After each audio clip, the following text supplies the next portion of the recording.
There's this thing I've started doing since this story. In the mornings, before I head into work, I go walking. For about an hour, sometimes stopping for breakfast, but as a way to get a little, I don't know, perspective, I guess. There's little that beats it. It's worth it when it's early, a motley few miles of this big city, best seen before the day kicks in. It's where I grew up, and without quite intending to, where I decided to stay. But this isn't about my morning exercise or my postcode. It's about a person.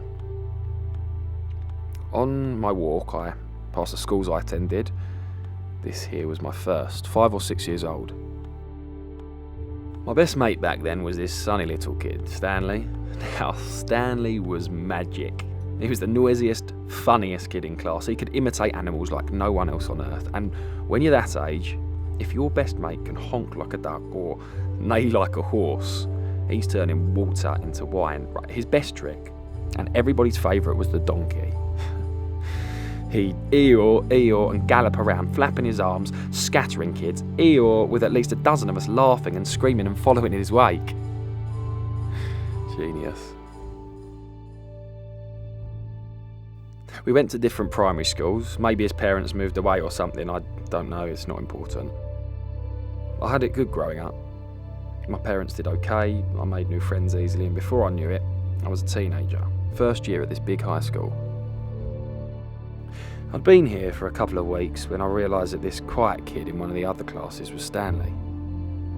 He was an awkward boy now, shy, and along with the fat kids was a butt of some mild teasing. I chose not to make myself known. After a while, we were told that Stanley wasn't to be bullied, as he was challenged. I can't remember what exactly, autistic, low IQ, something like that. Like Forrest Gump, someone asked. Yes, the school counsellor said.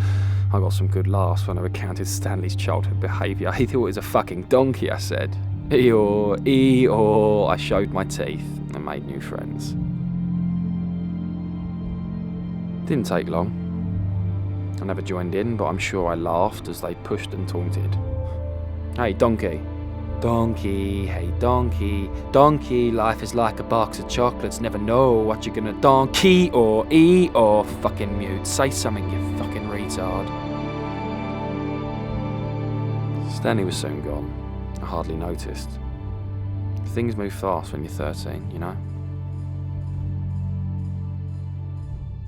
I did real well. Always have, I guess. I read law at a top university, and when I finished, my girlfriend proposed to me. Modern, huh? I took an excellent graduate job at a major bank. We bought a place in the East End. She was finishing her studies, I worked a lot. It was okay, we hung out on Sundays. She graduated and got an internship doing something wonderful in Angola. I have no idea either. We sold the flat and split the profits. I got another promotion.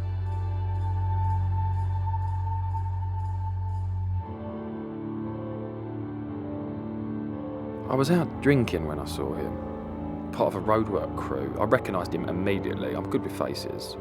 But it was only later, when I was half jacked, that I decided to approach. David, he said without prompting. How are you? Good, I said. Amazing, man, perfect. Living the dream, I'm rich. I said that twice. I showed him my watch. I'll never forget doing that, my ridiculous $3,000 watch. That's nice, he smiled. Would you like to come for dinner? I was a bit taken aback, but agreed, gave him my card, told him to call. I staggered away. I guess he went back to work.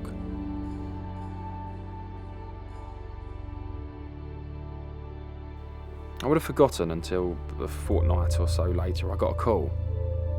She said she was his wife, that Stanley wasn't much for phones, but would I like to come for dinner, being that I was an old friend and all.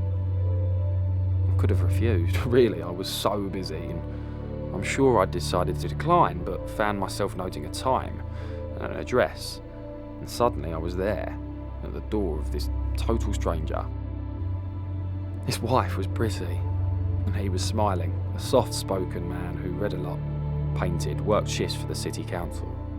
She was a nursery school teacher. They met working abroad, now they were back and trying to start a family.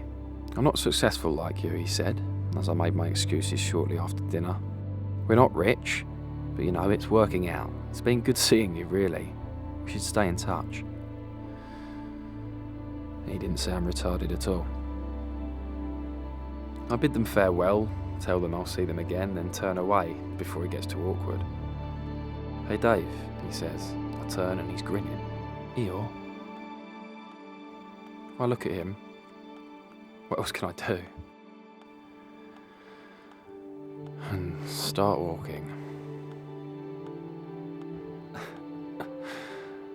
Who's the donkey now?